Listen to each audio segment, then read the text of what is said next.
Yep. All right. So we are going to wing it the best we can. It's all good. Thank you, Ariane, for that lovely way to segue when we are all waiting.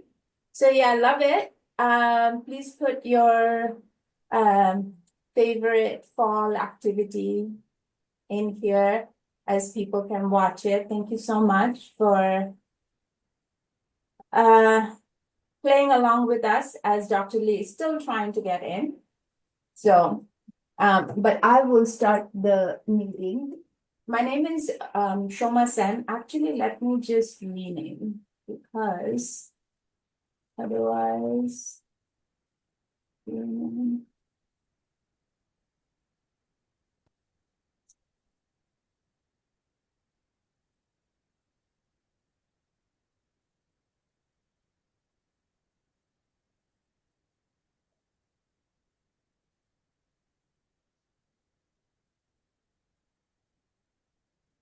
okay. So my name is Shoma. You can call me Shoma. I just put in my full name and my pronouns. I have been here for 17 years and I'm a professor here and I also serve as the assistant director. Dr. Lee is way better than me in doing the sort of ice-breaking thing. So I'm not good at it at all. I'm so glad Arian's like, okay, I'll take over, do something. So I really appreciate that. So we will actually, we're a little bit late. So I'm thinking that maybe we should just start with um, quick introductions. We have, I don't know how many, we have a lot of people. I don't know if would you like to know each other? Why don't you put something other than the example of, activity, something interesting about yourself in the chat if you wish to.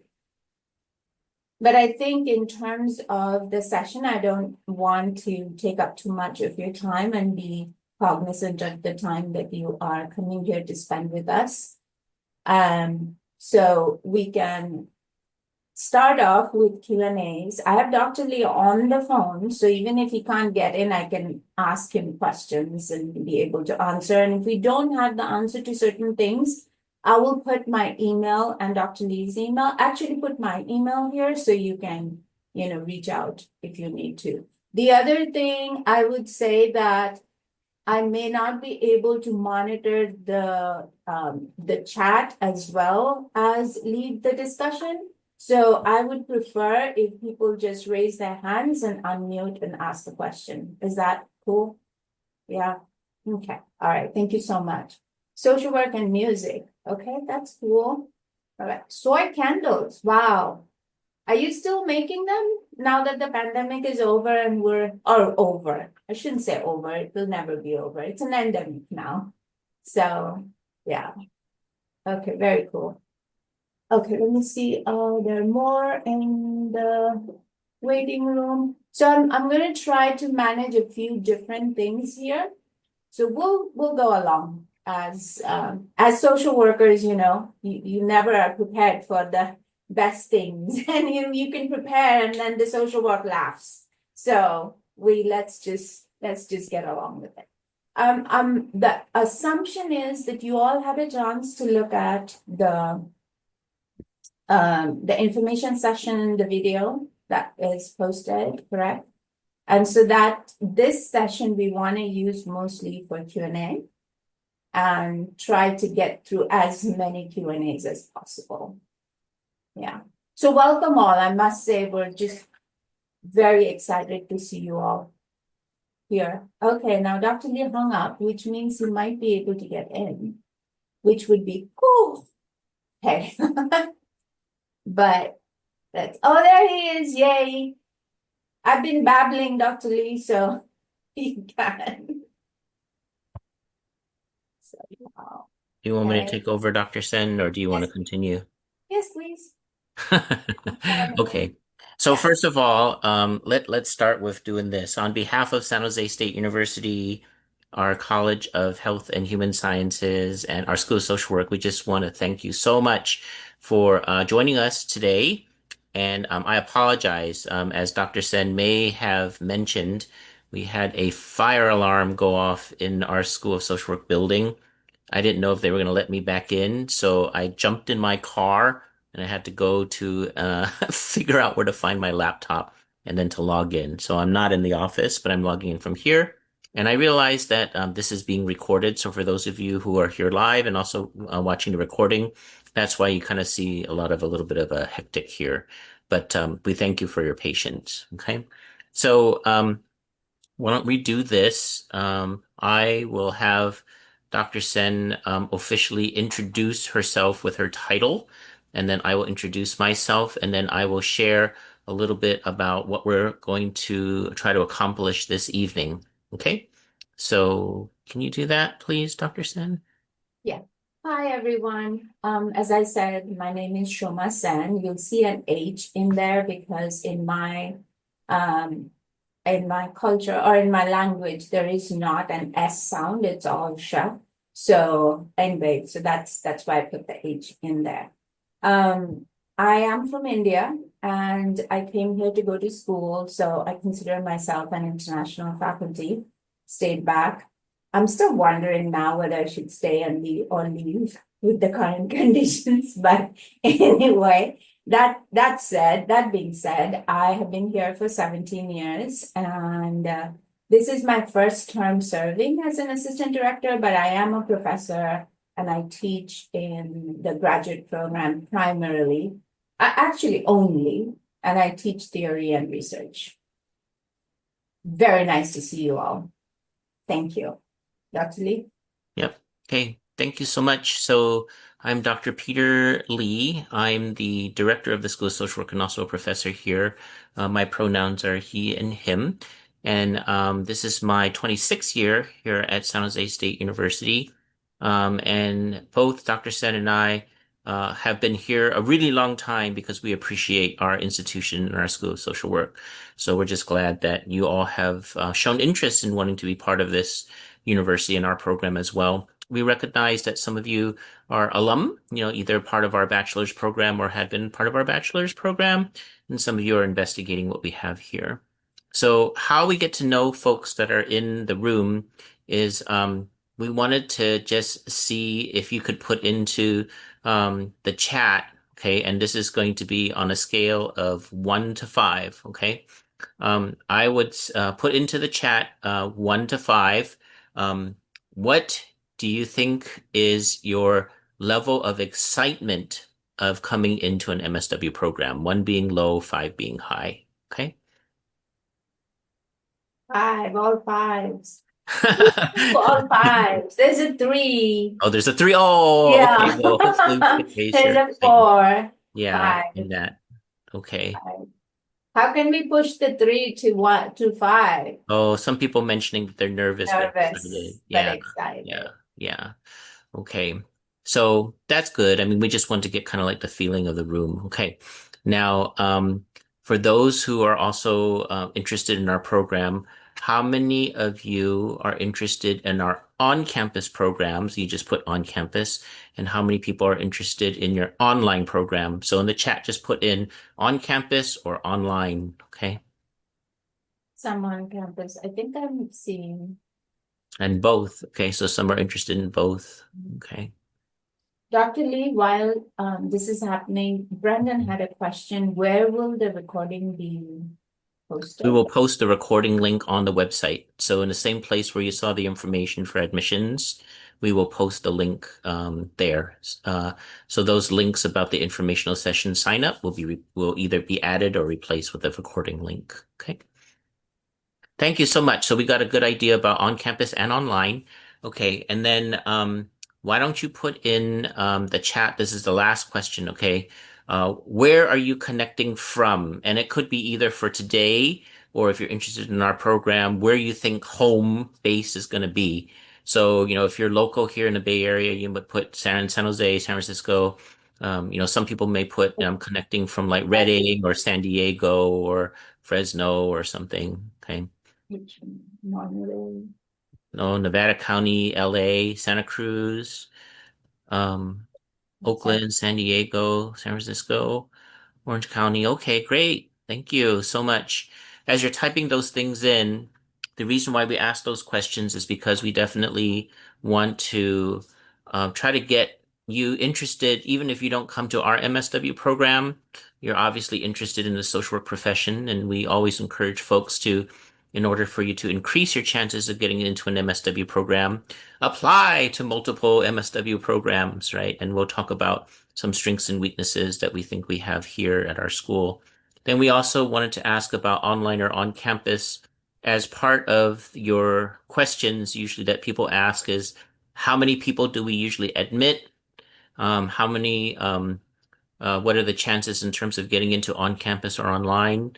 So for this coming round, that means entry into fall 2026. We are thinking that we will have as many as 225 slots. Okay. 225 slots. San Jose State is the largest actually the largest school of social work by enrollment in the San Francisco Bay Area, but we are still considered mid-sized. So for those of you who have done your research about other social work schools and MSW programs across the state, there are definitely some that are larger than ours, some that are smaller than ours. So we're still considered mid-sized school, but our graduate program as a whole has about 475 students in it. So that's considered large for master's program.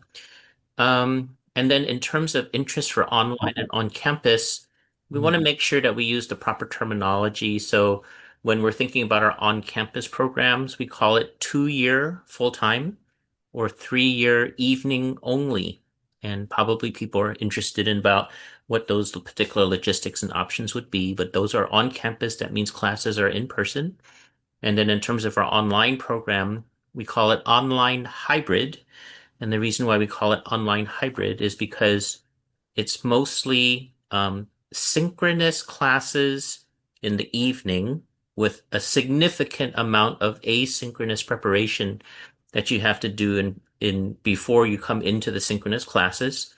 And then also the hybrid portion is that you will still do internship in person in an agency geographically local to your area. Now, for any internships that we sponsor, you need to realize that it's not a guarantee that we can get you an internship or an internship of your first choice, but we do try to get something either within your area of interest as well as something different to give you some better exposure since we're advanced generalists. And sometimes people would have to be prepared to commute up to an hour, depending on, for example, those people who live in rural areas or those in which our relationships with agencies is just not as robust, meaning we just don't have as many agencies of choice in particular geographic areas. So we want to make sure, and we try to be as transparent as possible, is that although we think that we offer a quality program, we want to make sure that you understand that still do have some limitations and weaknesses. And then in terms of the geographic area that you're interested in, you have to make sure that if you're in our online program, you have to be physically in California to be able to be part of the online program. Even though we understand that some of you might be right at the border, like either Oregon, Nevada, or what have you, you have to be in California, and your internships have to be in California as well. So I see some hands up already, but let me let Dr. Sen and I finish our opening spiel here, and then we'll start to take questions. What we want to impress upon you, and hopefully you have seen and viewed the recording. The recording just came up a couple days ago, so if you haven't had a chance to, just make sure you do that.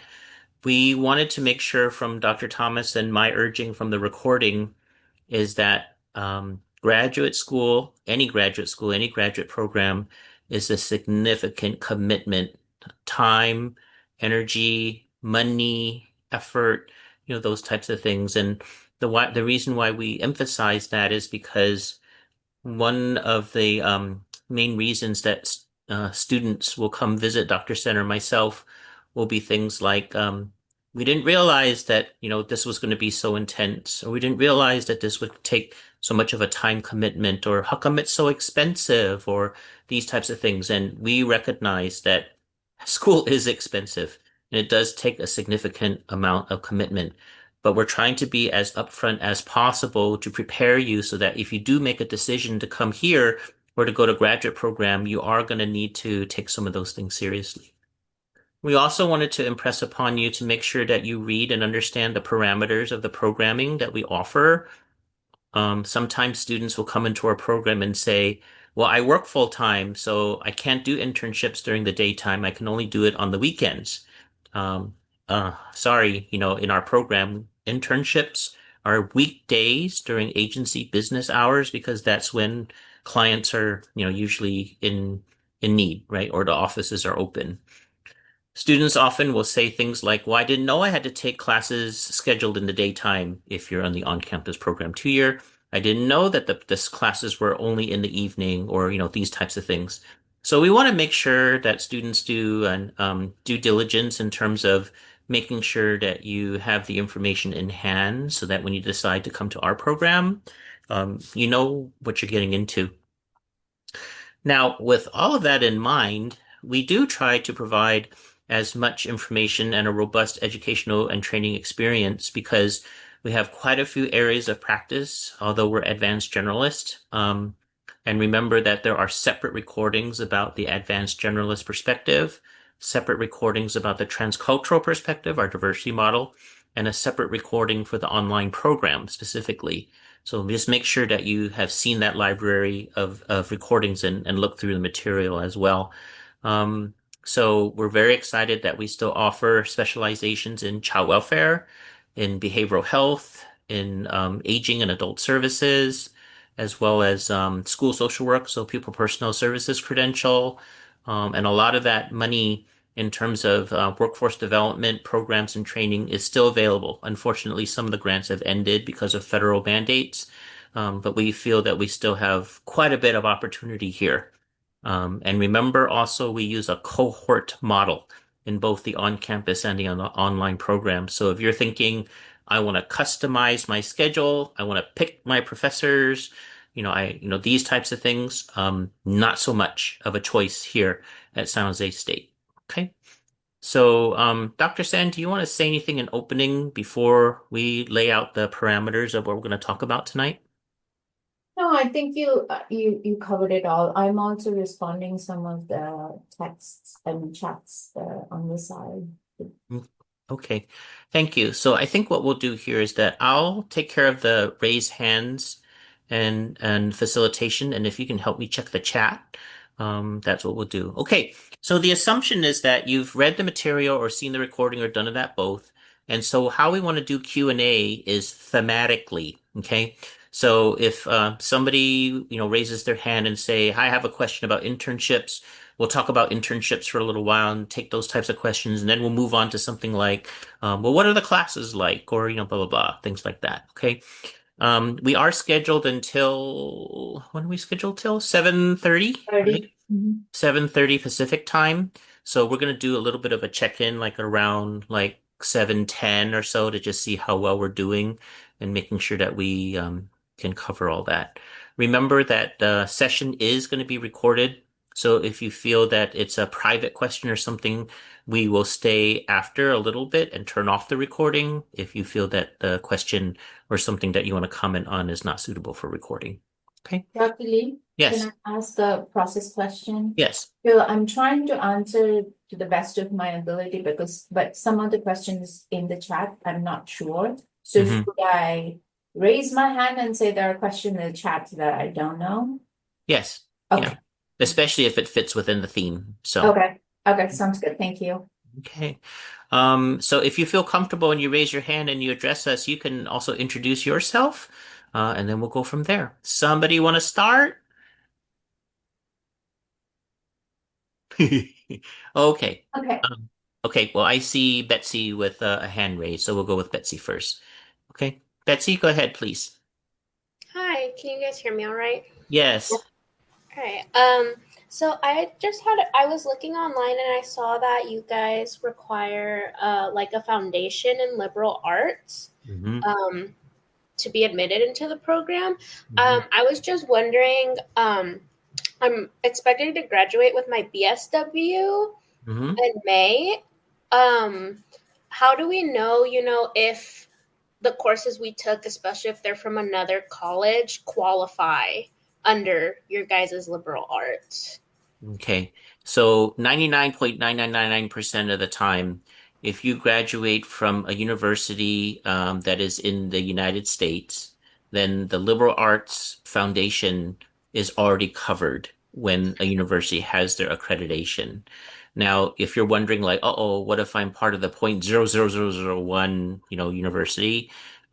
Usually what that means is it's a private university that does not follow the same curricular requirements for a comprehensive university. So that might be like a training college or some type of um, like specialized training in like an industry. But most, if not all, four-year colleges in the United States automatically cover liberal arts foundation.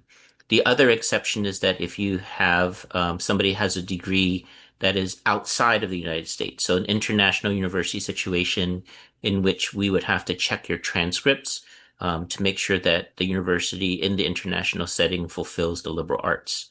So, Betsy, does that help? And it would even, if you don't mind, if you just tell us what university you're attending, we could just tell you what that is. Yeah. Yeah, going from Sac State. Oh, no problem. All CSUs and all UCs from bachelor's programs, all public universities in the United States cover liberal arts foundation, so you don't have to worry about that. Okay, thank you. Mhm. Anything else similar thematically? Um, there's something from Barbara. If I Hmm. have a psychology major and I have a sociology minor, does it have a liberal art foundation?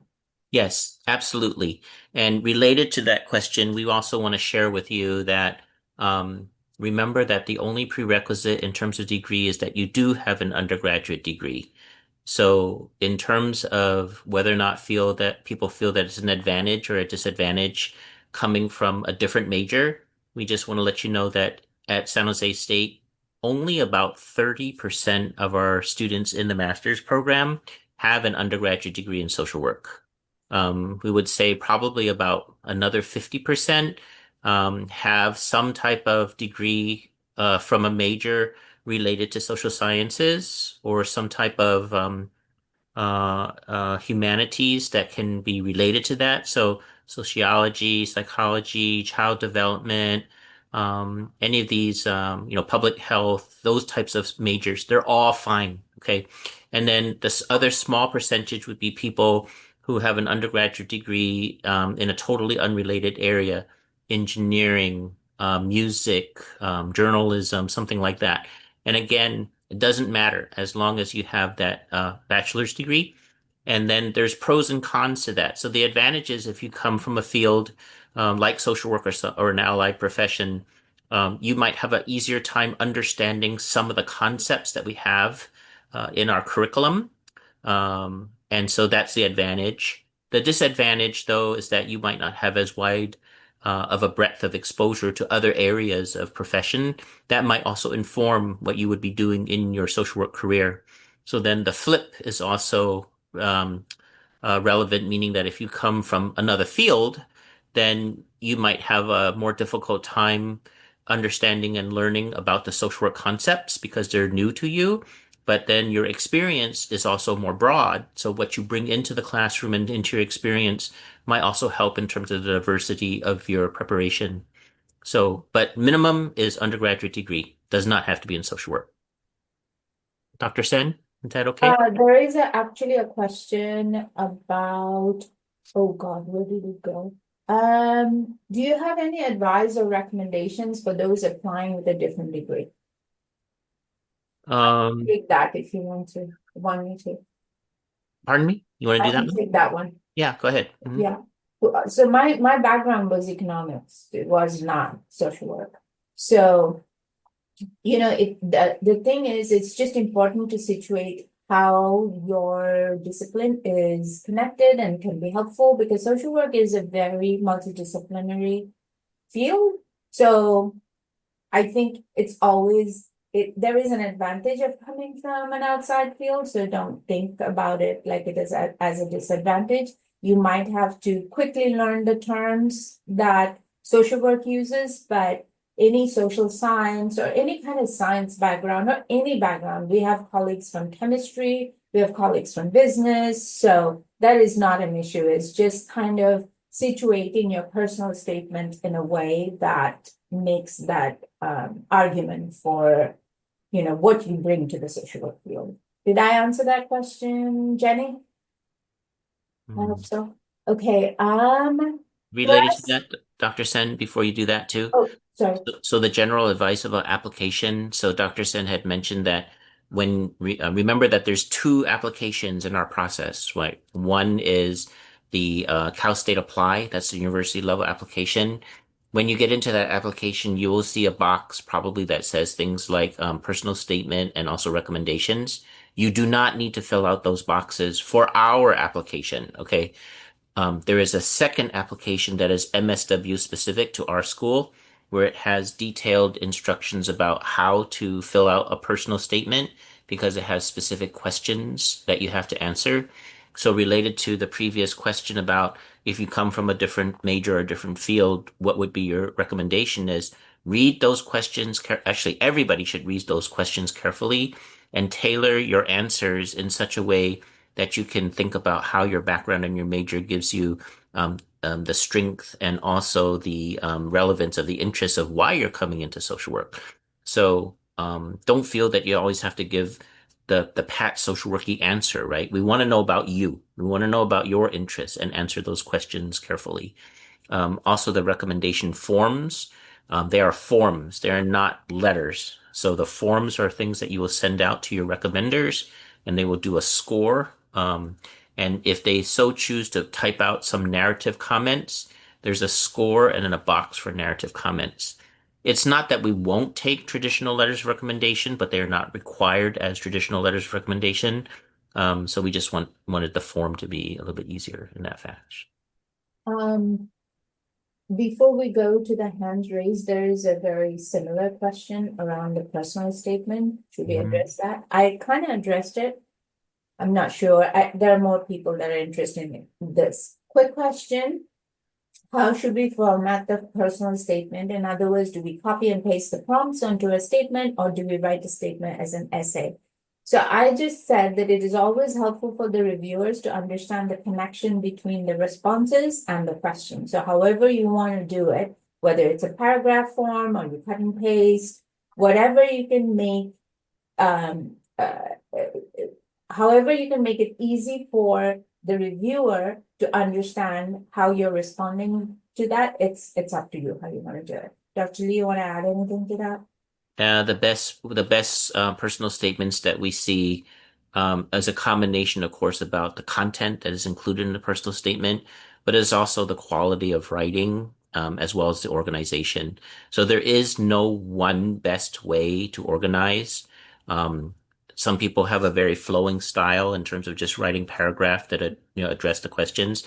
Some people literally use headers for each of the questions and they write.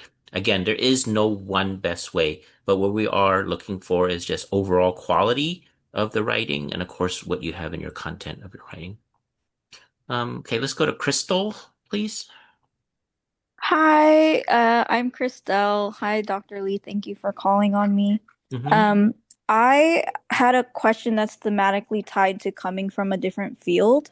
Mm-hmm. So actually, I recently attended San Francisco State's informational session, and they gave the impression that years of experience directly in social work can heavily impact who they do accept. So while you can tie your experience from previous fields to social work, um, they do in a way value direct social work experience. I wanted to see where San Jose State falls in that lane. So um, resume wise, do we need to have a lot of hours of experience in order to be considered competitive? Okay, good question. So what's happening with this is that every MSW program and university will have separate criteria in terms of how they rank, so to speak, their applicants. Okay. So as you're applying to different programs, you want to make sure that you understand what they're asking for. At San Jose State University's MSW program, there is no minimum amount of experience required to apply. Okay. There are some MSW programs that it would say, minimum amount of experience, 1,000 hours or 2,000 hours, even to apply. Okay. So you want to be careful about, which ones you look and if that what the requirements are. Um, we don't have a minimum amount of experience necessary to apply. There are basically those areas within our review. So amount of social work related experience, the quality of your personal statement, your academic preparation, which really translates to GPA, and then the strength of your recommendations. So what will happen is that it's a combination of those four things. There is no magic formula for admission into our program. Yes, we do a ranking system, but it's not like if you meet all this criteria, you automatically get in. So, for example, we have had students or applicants that have very little social work experience, but their personal statement is outstanding, their academics are outstanding, their recommendations are outstanding. They oftentimes get in. There's some people who have oodles of experience, 5 years, 10 years of experience, want to come back for a master's degree. They don't answer the personal statement very well. They don't get in.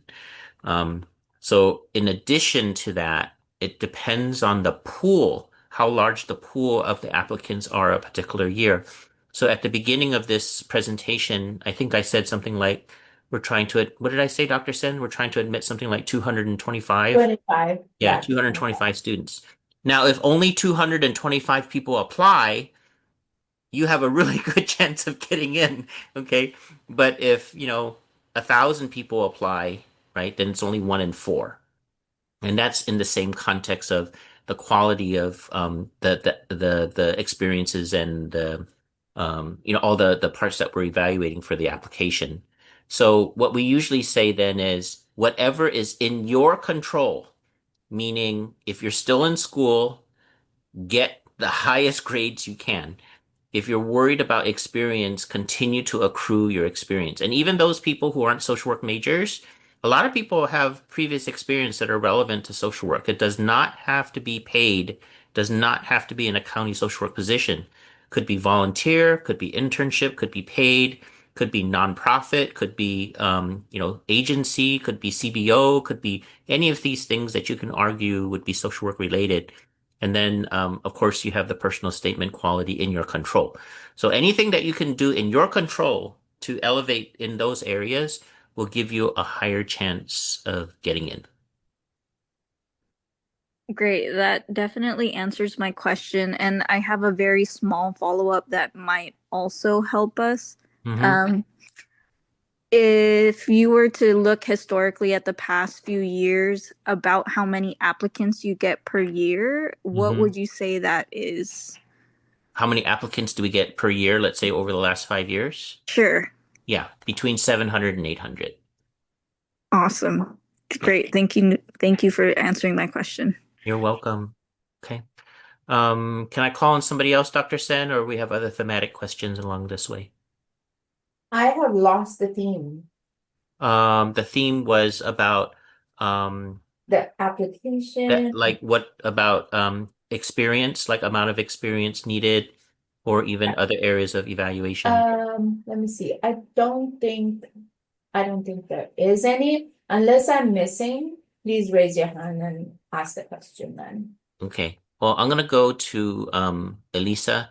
And Elisa, I apologize because I did see your hand go up and then go down, then came back up. So I'm trying to do it in the order, but can't tell sometimes. Okay. So Elisa, Yeah, please. Thanks. It's been a minute since I've been in Zoom school, so I forgot how to raise my hand.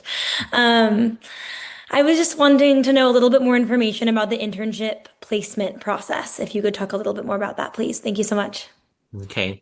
Now, I'll start off on the answer, and because the audience is very diverse in terms of on-campus, online, 3-year, all that kind of thing. Okay, so I'm going to start with some of the things that are in common. So what is in common is that it's a partnership process between the agency and the student. Well, actually, and involves the school. So we rely on all of those folks in collaboration to have the internship established with the student. Okay. Now, again, similar to a previous question, you want to figure out if you're applying to multiple programs, what the student's responsibility is for getting internship. In our program, the student is responsible for researching through attending our field fair. And also, if you're applying to online, if you're geographically local or close to San Jose, where you want to travel physically to come to our physical field fair, our in-person field fair, you're always welcome to do that. But there is also an equivalent of a virtual field fair in which online students can do what we call like the informational interviewing and then the matching with the agency. So this is the opportunity for you to actually visit with agency representatives, and then the student kind of comes up with a ranking about which agencies they would like to internship at.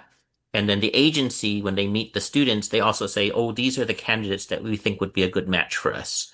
Then there's a matching process in which there's actual appointments made. So if the agency says, yes, we want to interview this student, the student says, oh yeah, that's an agency that I'm interested in. If the interview goes well and there's a matching, then that's how the internship process matches and how you obtain the internship. In our program, actually in all MSW programs, there's the equivalent of 2 years of internship. We do not do what's called block placements at our school. Okay. Some schools they offer where you do all of your internship during the summer, or you have one semester of school work and then one semester all of internship. We don't do it that way. We integrate our internship throughout the year or the academic year. For the first year, we ask students to do an internship that is different from their specified area of interest, so that when you get into the second year or the specialized year, you do then go through the matching and interviewing process again to get an internship in the area of interest. And we do that because as an advanced generalist program, we don't want a student only to get experience in an area or specialization that they're focused on only. We want them to be able to see what else is in the social work profession. Okay. So some schools, not ours, when you compare, they will say it is the student's sole responsibility to find these agencies. We don't do that. And then in some schools, it is the school's responsibility and they just give you an internship. We don't do it that way either. So it's a mix of the two. Now, where the nuances happen is that because we're historically, we're over 50 years now, 55 years in San Francisco Bay Area, the majority of our contacts are within the San Francisco Bay Area. But that doesn't mean we don't have growing relationships throughout the state. But again, out of transparency, if we don't have that many agencies, let's say located in rural areas, Central Valley, Southern California, way north up in Northern California, the choices of internship are reduced.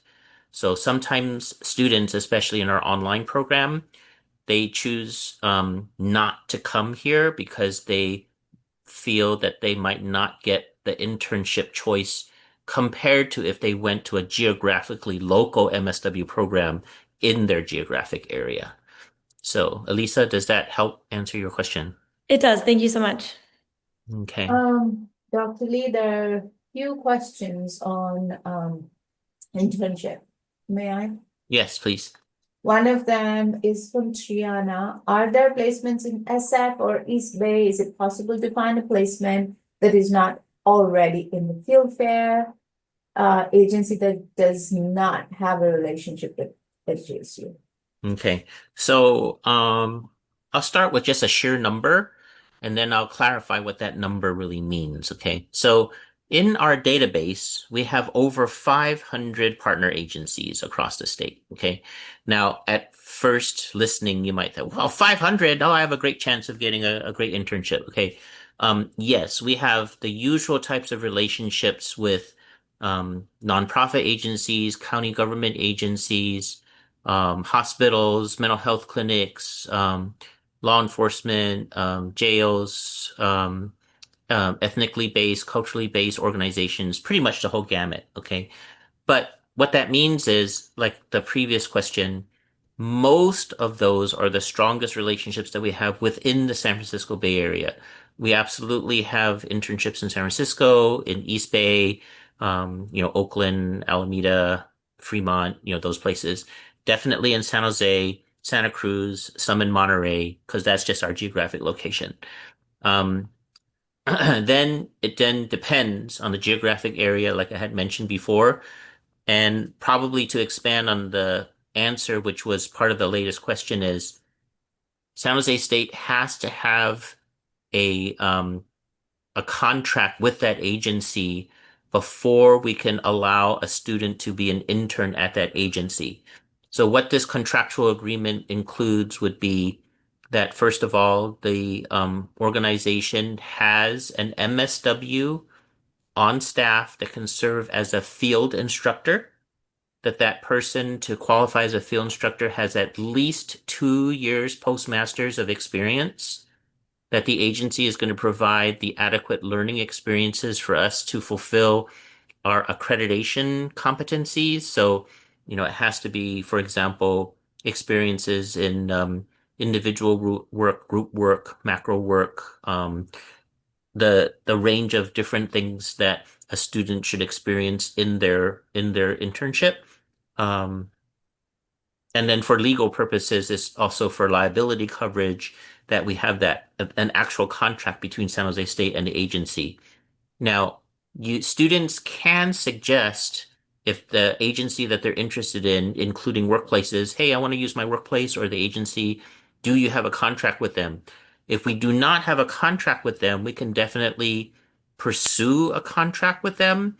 But please note that it could take as long as 9 months to a year to get this type of vetting and contract agreement done. So if you apply to our program and get in, and you can say, hey, I got my admissions letter in like April or May, and you're going to try to start internship, and an agency does not have a contract with us, and you want to start in that agency in August, the chances are pretty slim because 3 months is not enough for us to do that contract. Doesn't mean you can't try or start that process. So maybe you want to use that for a final year internship because that'll be a whole year.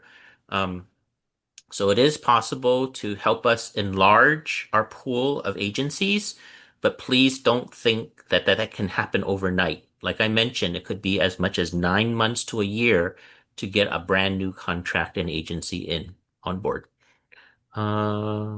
Does Hmm. that help? Um, can I work? Okay, there are questions about concentration, children, youth, and families, so I'll cluster them Hmm. together. And some of the questions were around like, can we find an agency? How would that work? And some of the questions that I answered is at this evening or Evening. in person. So Uh, did my answer cover those? I'm hoping. Yeah, okay. Uh, Dr. Sen, does Zoom on the hands go in mhm, order of how it appears on my screen? supposedly. Okay. Well, folks, I'm going to do the best I can. If you've been waiting a long time, is it, hey, you missed me? I apologize. We'll try to get all of it covered as best as we can. Okay. So the next one, Okay, hold on one second. There um, is a question. What are the types of internships available? What? Oh, available and for how long are we in the internship? okay. Well, I think I mentioned earlier in the previous answer, it's really the whole gamut. Direct practice. We do not have as many what we call indirect or macro experiences. So if you are really wanting an administrative, legislative, or macro type of placement, I would recommend that you check out other programs as well.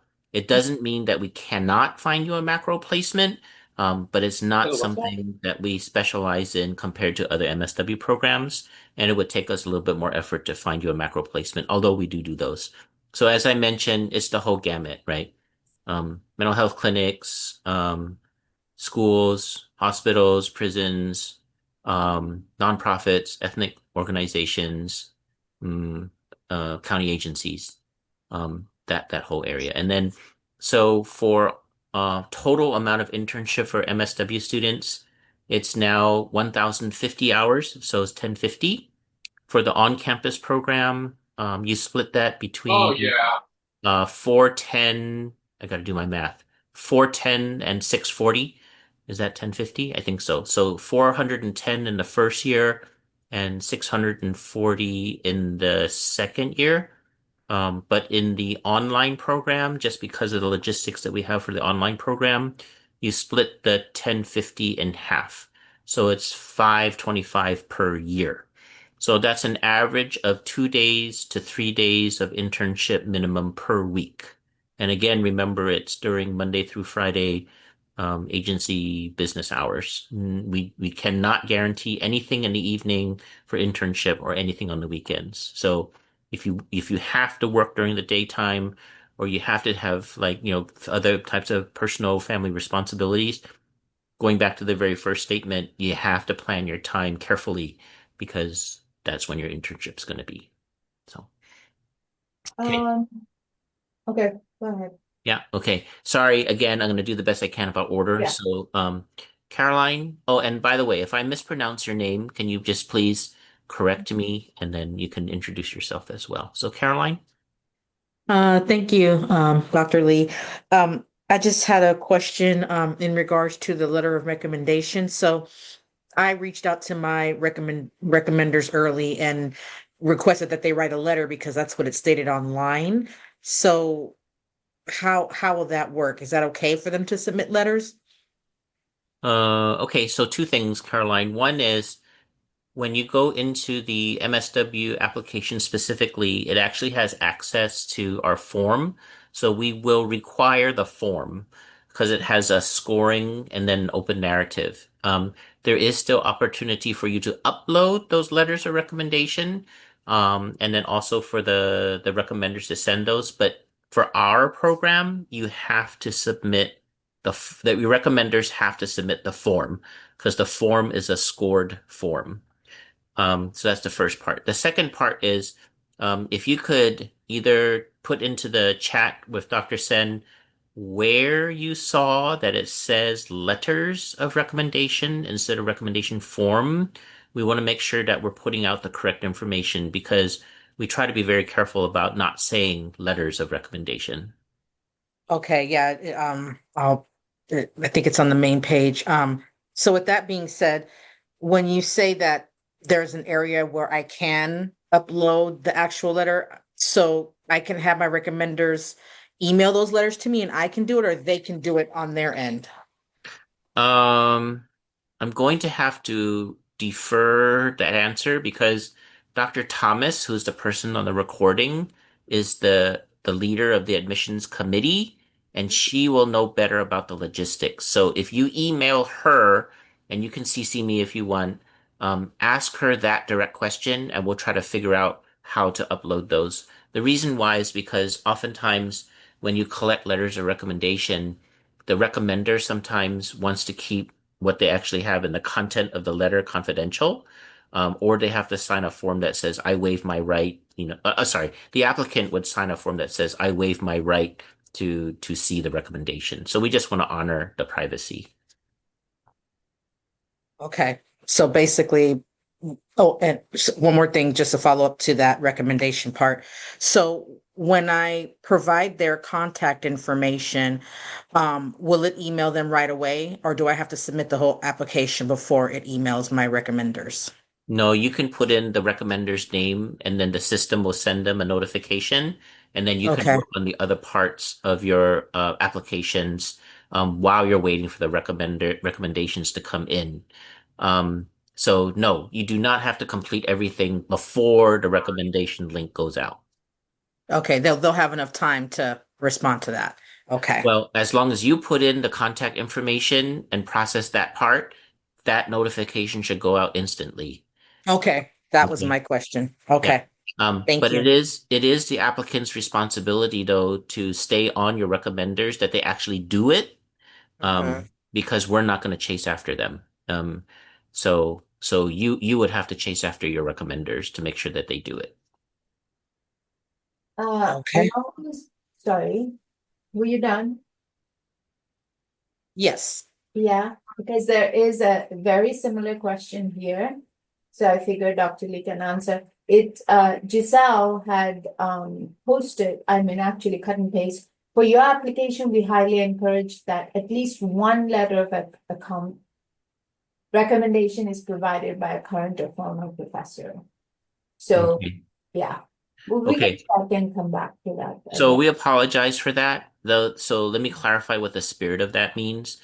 The word letter should just be replaced with that we recommend that the recommendation come Mhm. from. And what's the rest of that sentence, Dr. Sen? The rest of the sentence is, be provided by current. This allows us to gain valuable insight into your academic performance, intellectual capabilities, and potential for success in graduate school. While a letter from, this is where it also says, while a letter from a professor is not strongly encouraged, it is not a mandatory requirement. Okay. I So think the confusion is around, do we need a letter or? Yeah. And I okay. told all my recommenders I needed letters. Okay. So we apologize. I apologize for that. So the accurate information about the actual wording is that the form that comes from the system of the MSW application, remember two applications, Mhm. this the MSW specific application is that it's a form, it's a scored form. And what we mean by one of those recommendations should come from is because ideally, so we require three recommendations. Those three recommendations can come from any professional. Okay. So what that means is that for people who are only in school and might not have that much work experience, they might not be able to get a recommendation from like an employer or a supervisor because they've only been in school. Okay. So it's not required that you get one from an employer or a supervisor, but it helps because then we understand their preparation for the field. Okay. But if you only do three from professors, in that case, that's okay. The flip is also true, meaning if you haven't been in school forever, you don't have contact with your professors anymore, it is not required that you get a recommendation from a professor, but it helps because it gives a better rounded explanation as to your suitability for the academic portion of graduate school. But if you end up getting three recommendations from manager, supervisor, employer, that's okay. It's just that ideally, the recommendations should come from at least one from an academic institution and one from like an employer or supervisor, so that as a whole, we understand your preparation for the academic side as well as the the field side. Okay. Does that Is help, folks? Yeah, I just have one follow-up question. Is there a way we can see what that form looks like or no? Only our Once you log recommenders. once you log into the system, the MSW application system, then it'll give you an idea about what those forms would look like. And then that's where you type in the contact information of who you want to send it to the recommender. Okay. Okay. And I'll just explain to them. So thank you. Hmm. Thank you. And again, if any of these types of questions still not clear, email the school, and then also that would get to Dr. Thomas. One thing that I think, Dr. Lee, we usually say that you really have to check, because if you're applying for multiple CSUs, the requirements might be very different. So, like for example, Sean says a lot of CSUs are using this recommendation system. Some of them might need a letter, some of them may not need a letter. So when you're applying to multiple schools, I think it's important to check to see what the requirements of each school is. Yes, especially if it's another CSU. If it's another California State University, they may only use Cal State Apply. So if they're only using Cal State Apply, then you need to make sure that you follow the instructions not only for our university, but for the other one, because they might be using the CSU Apply, the Cal State Apply only. Okay. May I move on? Yes, please. Okay. Sasha? Oh, hi. There we go.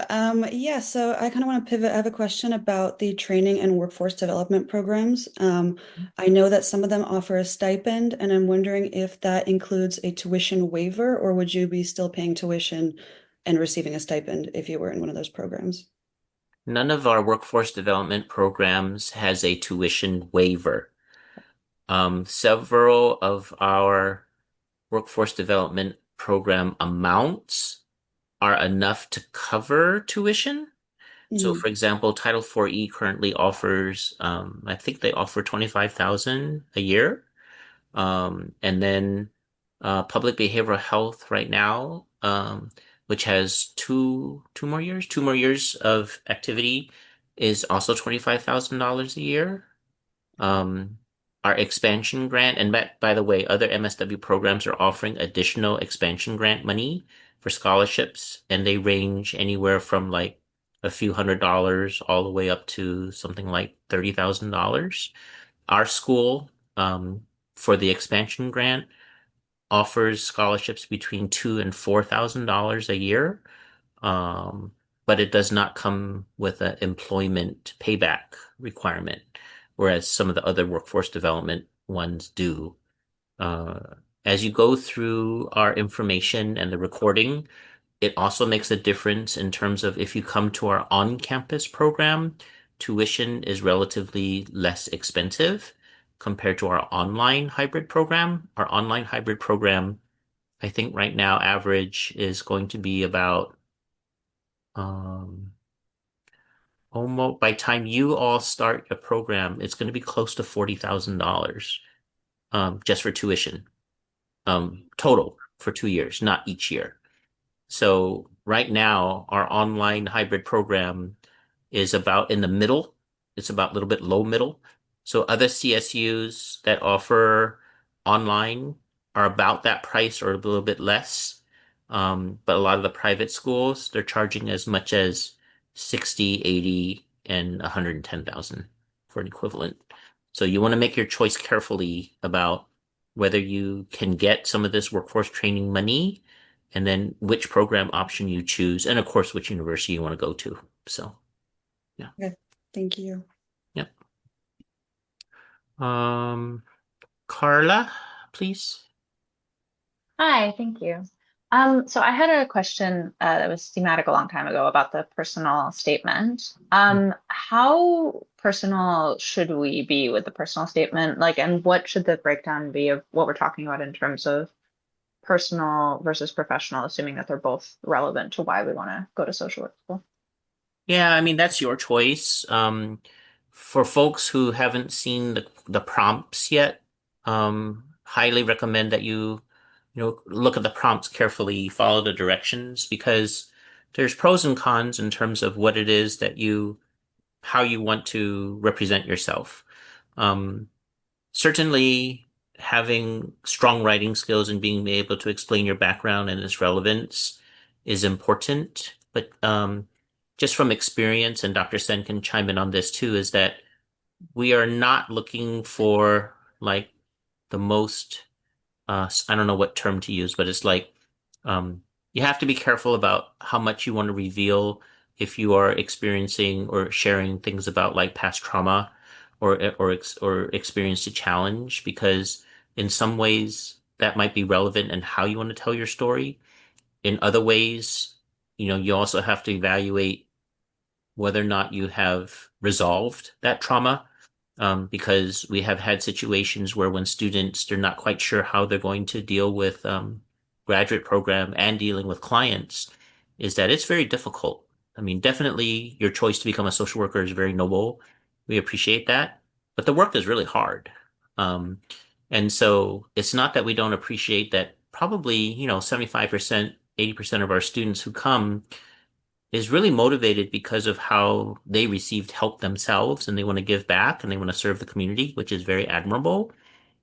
But it also can be triggering. It also can be something that you have to make sure that you have done the work to make sure you understand how to process and cope for that so that you can serve clients. So, Carla, I'm not sure if that's helpful to you. Like, I don't want to tell people what to write, how to write it, or what to include, because that's really each applicant's choice. But the best advice we can give is see how we ask the questions and then how you want to depict yourself in as genuine as a manner as possible, um, while also realizing that I'm repeating myself. The work is hard, right? You're going to be dealing with clients that you might really identify with, which means, it could be very difficult, emotionally and psychologically.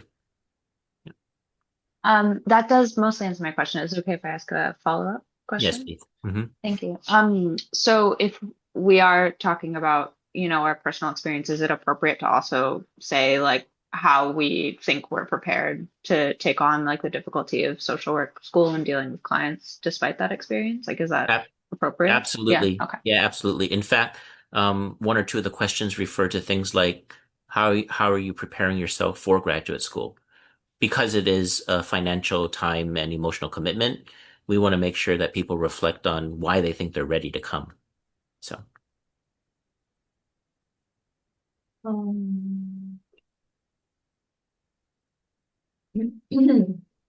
okay, good. Dr. Sen?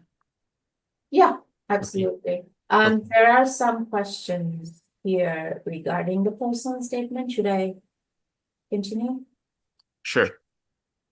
So I think there's a question from Clarissa. For the personal statement, I know the prompt has to do with becoming a social worker, but can we answer it in terms of becoming a therapist? Because I want to become a therapist. Okay, that's your choice. My recommendation is look at what type of school and program we offer. Okay, and the reason why I kind of get that kind of thing. So I don't want to make you feel uncomfortable by asking that question. We want to be transparent in that we do not advertise ourselves as a clinical program. It doesn't mean that we don't teach clinical skills. We definitely do teach clinical skills, but we just don't want to misrepresent or have students or applicants think that they're going to come here and learn all the different therapy techniques, all the different counseling techniques. We're not that kind of program. And at the same time, we are also not a macro focused program. When you think about people who graduate from our program, you're all eligible to go for licensing.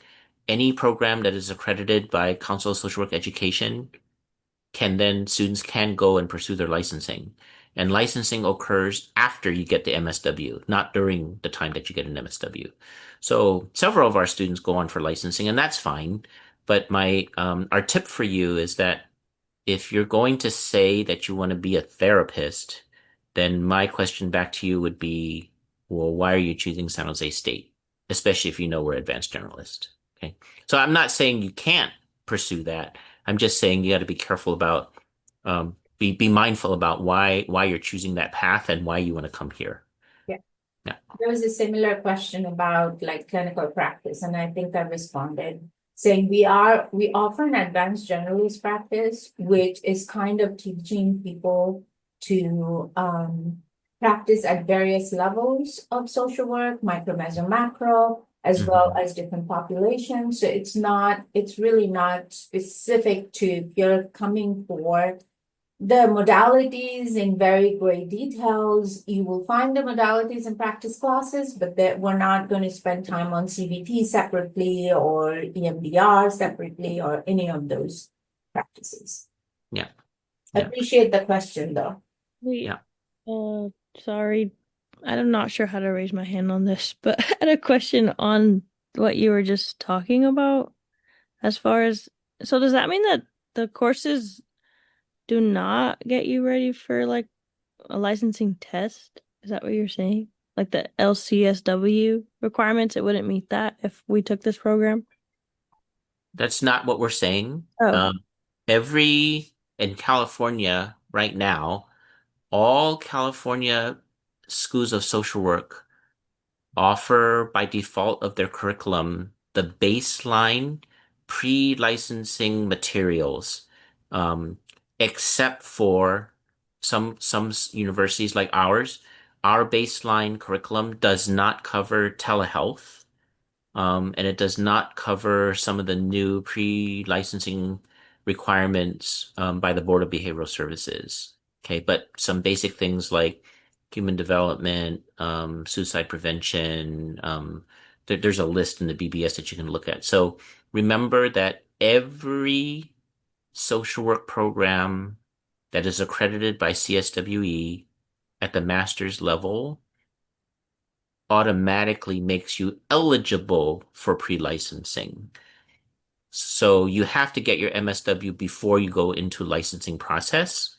And if you're asking the question, do we prepare you for the licensing exam? No. Do we provide you for the basis of the material for which some of the baseline information? Then yes. But it's then the student's responsibility to make sure that they study the material, which also includes supervised hours after you get your MSW. That is going to be what prepares you to take the exam ultimately. So, yes, we give you the basis for it, but folks still need to study and get additional experience supervised before they can take the exam. But again, everybody with an MSW from an accredited university is eligible for licensure. got it. And then we'd need supervised hours on top of the internship hours we've already put in, correct? Yes, yes. And you can't even start collecting those hours until after you get your MSW. So Yeah. for social work, for LCSW. Okay, got it. Thank you. Okay. Atsiri, I'm not sure if I'm pronouncing your name correctly, but you want to go next? Hi, yes, thank you. My name is Atsiri and I'm an undergrad at San Jose in sociology, minor in chat. I just had a quick question for the CSU application. If we're interested in both the extended 3-year program and the traditional 2-year program, do we have to apply to both separately? So this is how we do it. When you go through Cal State Apply, you're going to see various choices. Okay. The most important choice is between the on-campus version and the online version. Okay. There is going to be another set of choices for what's called advanced standing, but advanced standing is only eligible for those people who have a bachelor's in social work, which is not your case, but I just wanted to broaden your question. So then what happens is that once you choose, okay, I want to do either on campus or online, okay, then so in Cal State Apply, just check off the box for the one that you're interested in. When you get into the MSW specific application, it'll ask you specifically, okay, if you're interested in on campus, are you interested in the 2-year program or are you interested in the 3-year only program? Those choices are not split out on Cal State Apply, but they are split out in the MSW specific application. Okay. So remember, you have to do both, and then we'll know which ones that you're interested in. At the end of the day, when we review all the applications, regardless of which program you choose, we do the rankings first because we want to take the so-called top applicants first. And we populate our different programs according to the rankings that are overall. Once we run out of space, let's say we run out of space in the online program. If there is a highly ranked online applicant, we are going to ask that online applicant, hey, we have space in the on-campus program. Are you interested in coming to the on-campus program? If they say yes, we'll slide them into the on-campus program and figure out the choices internally. If that person says no, they will have to stay on the waiting list to see if an online spot opens. So we take rank first to fill the slots, and then after the slots are filled, the next person in rank, if there's no more space in the first choice, we ask them if they want the second choice. When you do the MSW application, you actually have an opportunity to rank your choices. Hey, online first, 2-year program second, 3-year evening only third, something like that. You don't have to rank your choices. Some people only want one choice. That's okay. But if you're thinking about wanting to come to San Jose State, the more flexible you are in what program option you can be put in, the higher the chances that you would get in somewhere. Okay, yeah, that makes perfect sense. Thank you. And also, just one last quick question, because I know other people have questions, but do you know when acceptances get sent out? So what happens is that we have what's called our version of rolling admissions is not first come, first serve. So if we get the 700, 800 applications, we try to review all of them first and then try to then send out as soon as possible. So I think on our website, we say something to the effect of decisions can happen anytime between February and the end of May, something like that, right? So we realize that folks are really anxious and sometimes they get offered admission at another university. Totally understand. If we don't get back to you, in time, and you only have time limited opportunity to say yes to another university, you're going to have to make a choice. So we will try to do all of our admissions as soon as possible, but it could come as late as May 31st. Thank you. Okay. Jean? Yes, hi. Thank you, Professor. I had a couple of questions actually. With the 3-year program, like how does the practical work like come in? Is it still during like normal office hours that we're supposed to do it? And how does that get split in a 3-year versus a 2-year program? Okay, so 3-year evening only program is an adjustment we made just in the last 2 years. And that was feedback from students, especially those who work in county agencies where county employees just couldn't come to class in the daytime. So all of your traditional classes will be in the evening from 6 to 9. You will have to be available multiple evenings during the week to take those classes because there's only one class per evening. So usually it's like Monday, Tuesday, and Wednesday. Sometimes you need to have Thursdays available. We don't have evening Friday classes at the moment. In the 3-year sequence, you'll take an average of 3 classes per semester in the evening hours, but no internship yet. Then in the second year of the 3-year evening only, you have an average of 2 classes per semester, and then you add your internship. And those are usually 2 days a week on a Tuesday and a Thursday during regular agency business hours. So the classes are still in the evening, but your internship is during the day. So that's your first year of internship in the second year of the 3-year program. In the third year of the 3-year program, you still take an average of 2 classes in the evening per semester, but then you have 3 days of internship during agency business hours. So again, that's why we want to make sure people understand the parameters because even if it says evening only, that is only for the class time, not for the internship. The internship is during agency business hours. Okay. And I had another question. Are there opportunities for like research assistantship or any research work while we're attending this program? Yes, and usually how those are advertised would be professors will have either a grant or an interest on a research project, and we usually advertise those towards the end of the end of the previous academic year, meaning that professors will advertise usually like in April or May for research opportunities that will occur the next academic year. And then because we have a capstone research project required for all MSW students, sometimes the professors that take on research assistants, they can use that topic to fulfill most of the requirements for capstone.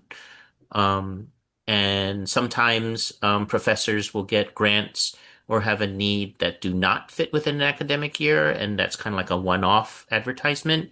But usually those research assistant positions are advertised in the spring prior to the year that they need it. So does that mean it's only for current students? So only like towards the end of my first year, I'd be eligible? Or Usually, yes. okay. However, one of the other things that we want to say is that once you become a San Jose State University student, you have access to all faculty members at the university. They all have office hours. You can go visit them, make an appointment. So you can even knock on doors and say like, "Hey, I'm interested in Mhm. the area of research that you're in. Are you looking for a research assistant?" And sometimes people find opportunities that way outside of the normal cycle. Yeah. That is really helpful. One last question. A lot of my volunteer work was done outside of the USA, specifically in India. Is that okay? And it was done a while ago. As long as it's experience, usually where we start taking that experience is during college age. It doesn't mean you can't list things that you might have done in your younger years, but we're usually looking for things that happen after after teenage years, after high school. Um, and it's better for you to list that and not be self-selecting or self-censoring so that at least we can see what it is. So Mhm. I would recommend, not just for you, but for anybody, even if you did your experience 10 years ago or what have you, still list it. And even if it was done in an international context or a context that you're not sure, still list it. However, you do need to make it relevant to social work. So if it's international experience, that's fine. Yeah. Okay. I think those were all of my questions. Thank you so much. Okay. We have about 5 minutes left, folks, and I know that people might be anxious about their questions. So what we'll do is we'll still take a few more, and then when we get to 7:30, Dr. Sen and I will give a concluding statement and then stop the recording. But people who want to stay on because they have other questions and have been waiting very patiently, thank you. We'll still try to answer all the questions that we can. Okay? Okay, so Sean, you want to go next, please? Oh, you're muted. Oh, there you go. Yeah. Hello, Dr. Lee. First of all, I just wanted to say hello. I've spent many hours with you, although just watching you making videos, and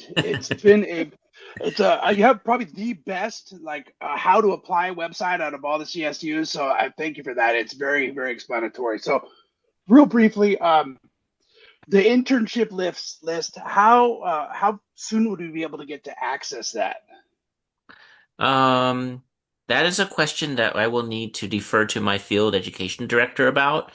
Um, I think what happens, Dr. Sen, what would be the best way to that? I think so. So there's a kind of like a balance between how it takes a lot of effort to cultivate these relationships with agencies. So I don't think that it's like publicly available per se. Gotcha. However, I do think that you can find examples of agencies, or you can even email us and say, these are the agencies that I'm interested in, or this is where I work, or what have you.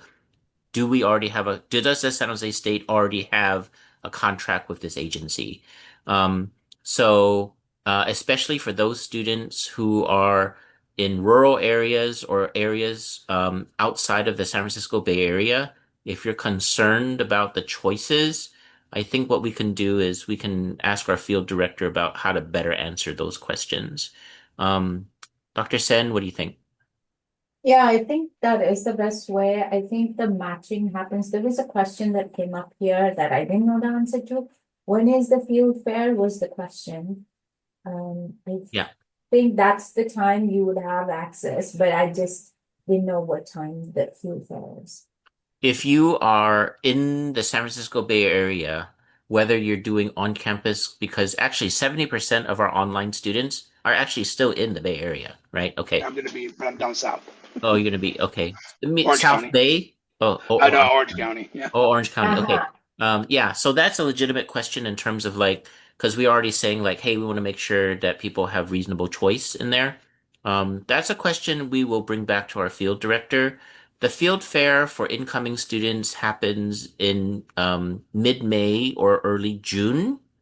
Um, And then, like I mentioned, it'll be both a physical field fair as well as a virtual field fair. Um, so I think what would be good is if we can pass along that, and if you send us an email, Sean, we can kind of figure out what that would be. I noticed in the chat, it's also like how many internships do we have in San Diego or Yeah. LA or that. We'll need some help from the field director about actual numbers. Yes. But again, being transparent, we definitely do not have as many choices in Southern California as we do here in the Bay Area, just because of geographic location. So, Definitely hoping to help that because I work at a very big hospital now currently. We'd love to get it set up. But I did have one last question regarding the format for the statement of purpose or the personal statement and the resume. I did see the text box in the where you could upload it, just directly copy and paste, or should we do PDF or Word? What's preferred?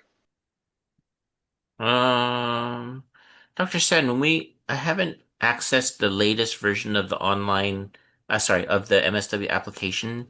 I think that, um, so Sean, have you seen the application already? Yes, sir. I opened it last night and started filling it out. But yeah, there is a text box for the personal statement, but then it also says at the bottom if you would prefer to upload a document, click here to upload. I think So, this, go yeah. ahead. So I was going to say, I think, and anyway, I mean, if you want to upload both things, that's totally fine, just to be safe. But usually as a reviewer, I will tell you what is most useful. When I see how people have responded to, and I had written it in the chat, how people have responded to this specific question, that is super helpful for me. Because a lot of times I have seen very long, responses, but I'm not sure what part of the whole thing is really the answer to that specific question. So I'm speaking to you now as a reviewer, what we find super helpful. I don't know if that answered your question, Sean, but No, it definitely helps because I've been going and following the prompts. I've been doing it on just a standard essay format, following the prompts and the suggestions. My main concern was like, do you prefer it in PDF or in like a Word document if we do upload it, and the resume as well? it doesn't matter because we're not giving you feedback on it. So PDF is fine. Whatever we can see to read is totally fine. Yeah. Awesome. Thank you both. It's been a pleasure. I'm going to hang out and just listen. Okay. So we want to honor folks' time, but as we mentioned, we'll hang out after we end the recording for tonight. So just some last words of advice. And Dr. Sen, I'll be asking you for any last words of advice too. So what's going to happen with this recording is that it will be posted. You're welcome to come to the other informational Q&A as well. There's two more that are scheduled. Depending on the attendance, we might need to do more than those two, but right now we have three total. This is the first one, and we have two others. The questions sometimes are different, but we're hoping that if somebody asked the same question, we would give the same answers. So if you want to access the future recordings, those will all be listed on the website as well. We highly recommend that you go back and listen to the recording, look at the website material, because most of the questions can be answered by reading those as well as looking at the other recordings. So we would just want to thank you for the time that you do there. And now with technology and things like that, you might be like scrubbing through the recording or playing me at 3 times speed or something like that. That's totally fine. Right. So I think the last bits of advice we want to say is that, and this is what we put on the recording too, is that think carefully about goodness of fit, meaning not every MSW program is the best MSW program for everybody. Okay. Um, I will never say that we have the best MSW program or school of social work because knowing, our colleagues are at the other schools, everybody offers a good program. Okay. But it's which program is best fit for you, meaning the parameters that we offer. Sometimes we're more restrictive than others. Some people are more flexible. The areas of interest they want to study, the geographic location and what kind of internships you can get, right? So you have to think about goodness of fit. We will not be offended if you decide that San Jose State is not the best fit for you, because we just want you to be in the profession, okay? And so whatever you find out what San Jose State does well, and also find out the dirt about San Jose State, okay? You should be well informed before you make your choice. Please follow the instructions on the applications. A lot of those 800, that come through, some of them just get disqualified simply because they didn't do both applications or they forgot to submit a material or something like that. So just read the instructions carefully and follow them. And then, regardless of what happens, we just really want to thank you for pursuing the social work profession. Before I would say, oh my goodness, like it's a good time to be a social worker because there's so many problems. We'll never run out of a job. But now I'm like seriously concerned about the future of our world. And so if you're interested in trying to advance well-being, not only at a community level or individual level, we need folks who are going to be, trying to help improve things at the societal and global level. So thank you for choosing that. Dr. Sen, want to say anything? No, I think you put it together really well. I just want to, also repeat what actually highlight what Dr. Lee is saying. It is very difficult to be a social worker and follow your own values and, speak truth to power and all of that things at this point. So really appreciate the continued interest. But just note that it is not going to be it has never been easy, but it is going to be even more difficult. And so what can you do to actually protect your health and mental health? Who are your support systems? Where can you find the peace? What are the self-care things that you do? I mean, these are things that we all think about, talk about, but we don't actively look for these things. And those are the things that as you are preparing your personal statement, there is a prompt that actually says how are you preparing yourself? And that is an important part that as a reviewer, I kind of look at. The other thing, I think there was somebody that asked a question about how personal should we get? It is totally, as Dr. Lee had said, it's up to you. What we are looking for is how have you gained strength and empowered yourself through that experience so that you can be there for others. We're not interested in, really just knowing the, things that are not pleasant that have happened to you.